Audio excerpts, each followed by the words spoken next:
पखाल हो कि गरम भात हो आपन जदि या साइड आइटम रे थरे बनाती ना ताहले आपणकर पखाल आ गरम भात केतबेले सरीजिबे आपण जानि परिबेनी। बहुत टेस्टी बनिबो, बहुत कुरकुरा बनिबो। आपण थरे मो प्रोसेस रे बनै कि देखंतु। नमस्कार, जय जगन्नाथ। सोनी स्मार्ट किचन रो आउ गोटे न्यू रेसिपी को आपण माने समस्त को अनेक अनेक स्वागत। आपण जदि मो चैनल को प्रथम करी देखछनी ताले प्लीज मो चैनल को सब्सक्राइब करबा परे बेल को क्लिक करी ऑल बटन को क्लिक करंतु। आ जदि फेसबुक पेज रे देखछनी ताले प्लीज पेज को फॉलो करंतु, लाइक करंतु, फैमिली फ्रेंड के साथ शेयर करंतु। चलंतु लेट करबानी हमर रेसिपी को स्टार्ट करबा। मो एठी पोटल आ बरगुडी नैची ताको काटिबा पूर्व भल्ला भाबरे धोई सारला परे टावले ताको पोछि की रखिची। पोटल आ बरगुडी को आपण को पाखरु देखौची देखंतु, बिल्कुल भी एथरे पानी लागिनी। आपण काटिबा पूर्व भल्ला भाबरे ताको धोई सारला परे कोनोसी कॉटन कपड़ा रे ताको भल्ला भाबरे पोछि नेबे, पानी सेथरे बिल्कुल भी रहिबनी।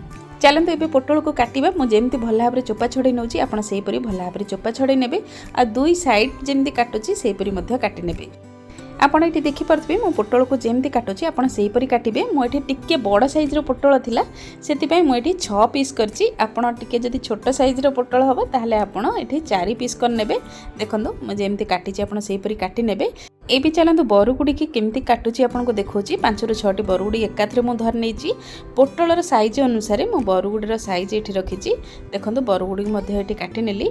एठी हमें गोटे बड़ साइज रो मिक्सिंग बाउल नबा। काटी रखिथिबा पोटल आ बरगुडी को सेथिरे रखिबा। बड़ साइज रो मिक्सिंग बाउल एथि पय की कहली कारण आपण सब गुडी को जेतबेले मिक्स करबे आपण को मिक्स करबा को इजी हबो, सेति पय एठी आपण बड़ साइज रो ही मिक्सिंग बाउल रखिबे। 4 टेबलस्पून एबे कॉर्नफ्लोर पकेइबा।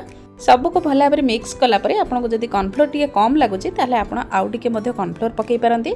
एठी हाफ टी स्पून आमे नॉर्मल चिली पाउडर पकेइबा। 1 टेबलस्पून एठी काश्मीरी चिली पाउडर पकेइबा। हाफ टी स्पून रो टिके कम एठी गरम मसला पकेइबा। गरम मसला पकेइले तार टेस्ट आ तार स्मेल ता बहुत बढ़िया आसीबो।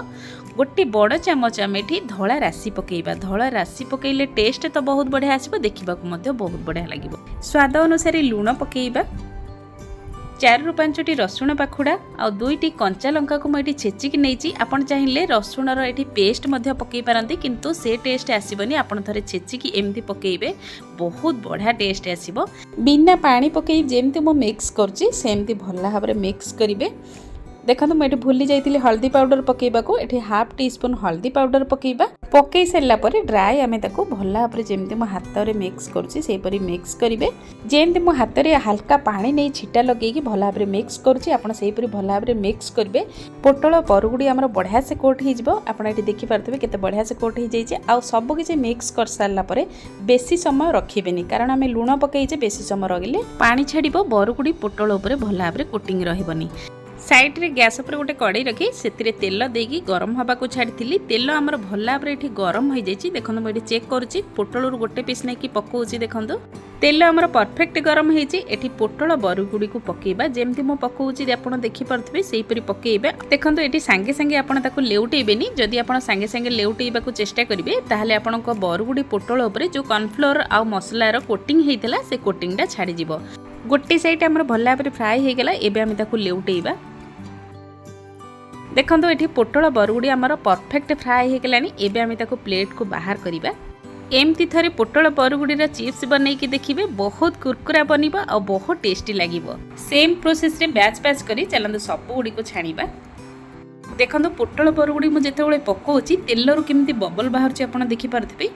से बबलटा कमी सारला परे आपण ताको लेउटेबे, ताहले आपणकर चिप्स एटी परफेक्ट कोटिंग रहिबो आ बढ़िया से फ्राई हबो। एठी हमर ए बैच चिप्स मध्ये भल्ला भाबरे फ्राई हो गलानी। एबे आमे ताको प्लेट को बाहर करिबा। प्लेट ऊपर गोटे टिश्यू पेपर रखी सब जाक चिप्स मु सेथिरे रखिथिली। जहाँ भी एक्स्ट्रा ऑयल थिबो टिश्यू पेपर भल्ला भाबरे सोक कर नबो। देखंतु चिप्स हमर केते बढ़िया बनिची।